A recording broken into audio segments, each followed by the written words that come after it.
Welcome to Snacks Weekly on Data Science. This podcast is all about making data science and machine learning knowledge accessible and less intimidating. Today, our topic is about customer segmentation and how to make it happen using a very simple yet powerful machine learning algorithm. This topic is based on a tech blog with the title Introduction to Clustering-Based Customer Segmentation, written by a data scientist from Microsoft. You can find the link to the blog in this episode's description for the reference. Throughout this episode, we'll dissect the topic from both business and data science angles. Now let's dive in. On the business side, let's take a look at what is customer segmentation. Customer segmentation is a fundamental technique in business and marketing analytics, enabling the company to dive deeper into user behaviors and patterns associated with their product and services. There are multiple places where customer segmentation will be used in the product and marketing settings. On the product side, it is not uncommon to see companies have different mobile apps developed for different countries for their localization needs. On the marketing side, it is very important to understand which type of behaviors these customers have. For example, when we're trying to prevent churns from happening, it's important to know which type of customers or which group of customers is likely to be churned in the next 1 week or 1 month, so that one can use targeted email marketing approaches or notifications to address that specific needs. Now we know what is customer segmentation. Let's take a look at the 4 major types of segmentation bases. The first one is about demographics. This is very commonly seen, including ages, gender, income, education, social status, etc. The second one is about geographics. As what we have described in the previous example, this geographics segmentation including countries, regimes, and the size of population, etc. The third type of the segmentation is psychographic. This is more about the customer's attitude and belief on different statements.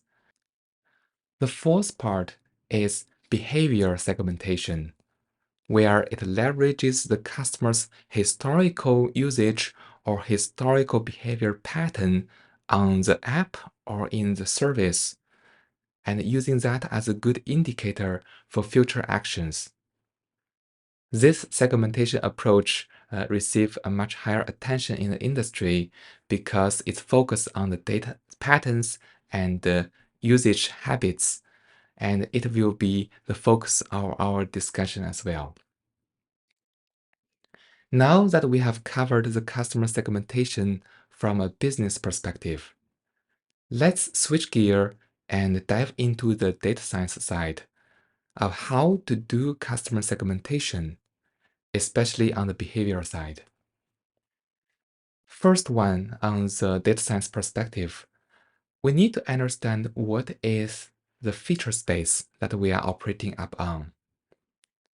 For the behavior segmentation approaches, the commonly used 3 features are recency, frequency, and monetary. And this 3 is called RFM analysis. The recency describes how recently this customer uses this product or service. The frequency tells how frequent these customers use this service. And the monetary is related to how much monetary value this customer has invested into this product or has spent on this product. With the recency, frequency, and monetary analysis, it can provide a reasonable picture about a snapshot view on how this user acts on this product. Now we understand what are the three types of features we can use for customer segmentation based on the behavior side. Let's take a look at the algorithm perspective. The algorithm we'll be using is the clustering algorithm.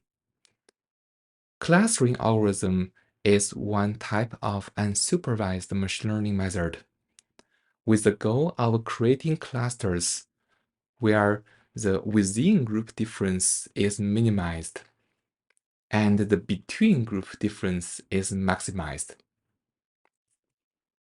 Among many different clustering techniques, the k-means cluster is one of the most frequently and widely applied. The k-mean algorithm has a definition of centroid, which represent the cluster center, and their primary objective is to minimize the sum of the squared distance between each data point to their respective cluster centroid. And through this minimization, that will make the clusters as compact as possible and distinct from each other.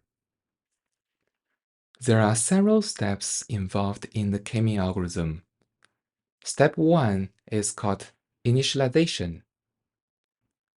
One needs to select the number of clusters you want to identify within the dataset.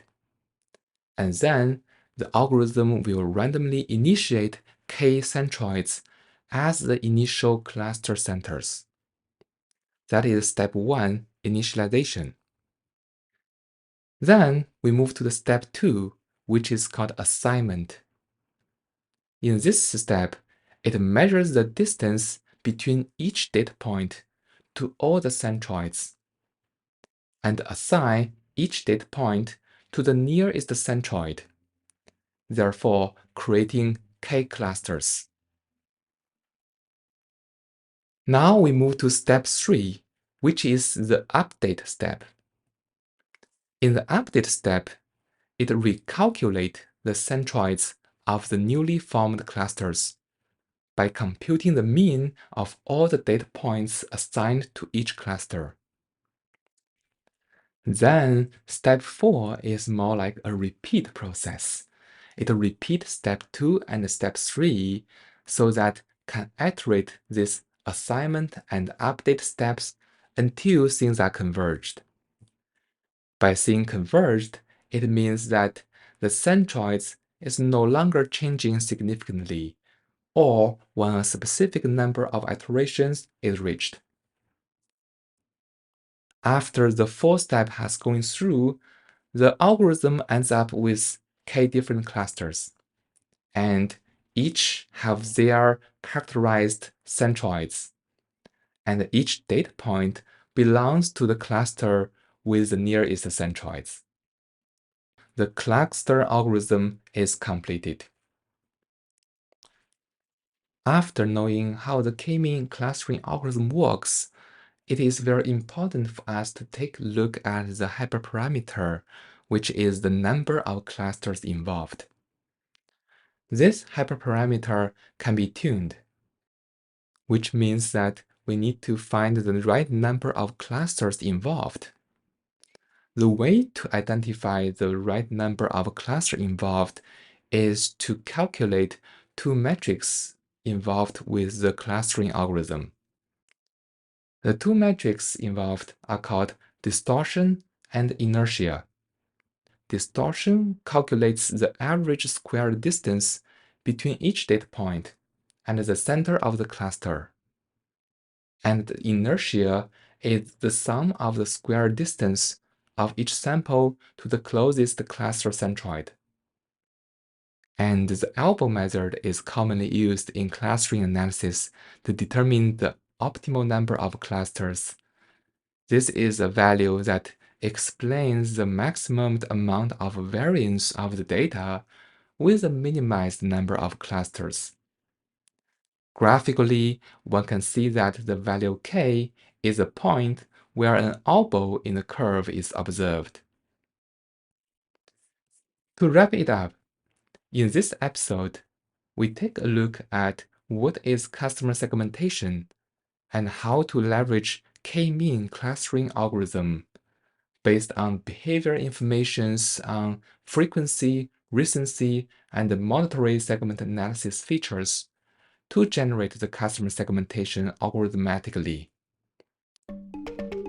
If you like the content of this episode, please subscribe to the channel, give me a 5-star review, and leave a comment. Your feedback is very appreciated, and I'll see you next week.